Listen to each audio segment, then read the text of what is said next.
করবার জন্য আমরা সকলেই উপস্থিত হয়েছি। ইতিমধ্যে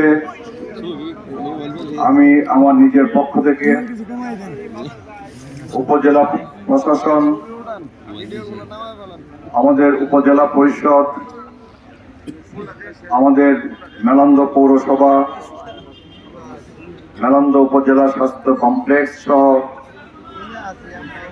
আমাদের মেলান্দ থানা, ইতিমধ্যে আমরা শহীদদের স্মরণে আমরা পুষ্পার্ঘ অর্পণ করেছি।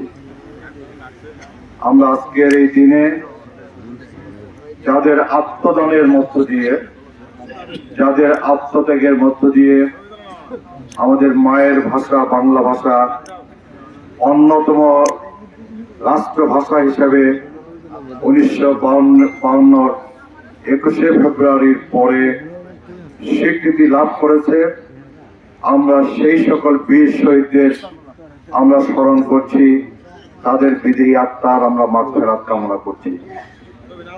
আমরা সকলেই জানি 1952 মহান ভাষা আন্দোলনের পথ ধরেই 1971 মুক্তিযুদ্ধ সংগঠিত হয়েছে এবং বিশ্বের দরবারে একটি স্বাধীন রাষ্ট্র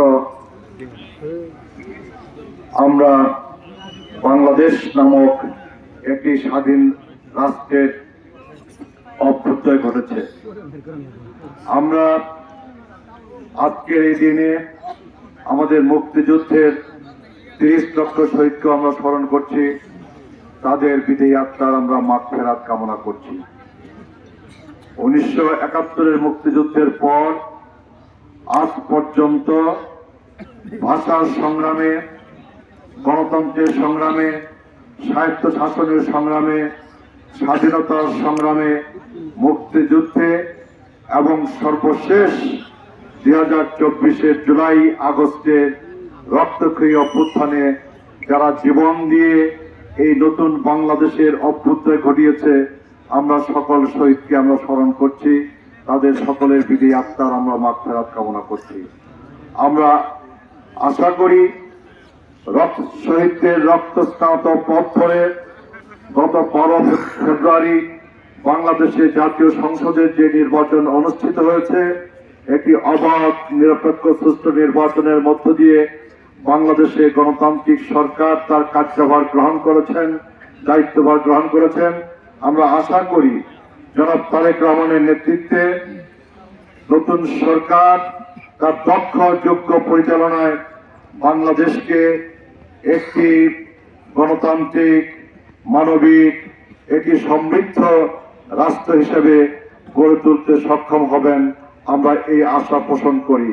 আমরা বিশ্বাস করি বাংলাদেশকে যদি একটি গণতান্ত্রিক, মানবিক, সমৃদ্ধ রাষ্ট্র হিসেবে প্রতিষ্ঠিত করা যায়, 52 ভাষা আন্দোলনের বীর শহীদদের প্রতি শ্রদ্ধা নিবেদন করা হবে, মুক্তিযুদ্ধের শহীদদের প্রতি শ্রদ্ধা নিবেদন করা হবে এবং জুলাই আগস্টের অমর শহীদদের প্রতি সত্যিকার অর্থে শ্রদ্ধা নিবেদন করা সম্ভবপর হবে। আমরা সকল শহীদকে স্মরণ করে, বিশেষ করে 1952 ভাষা আন্দোলনের অমর শহীদদের স্মরণ করে আমরা তাদের প্রতি শ্রদ্ধা নিবেদন করবার জন্য আমরা সবাই 1 মিনিট দাঁড়িয়ে নীরবতা পালন করব। 1 মিনিট।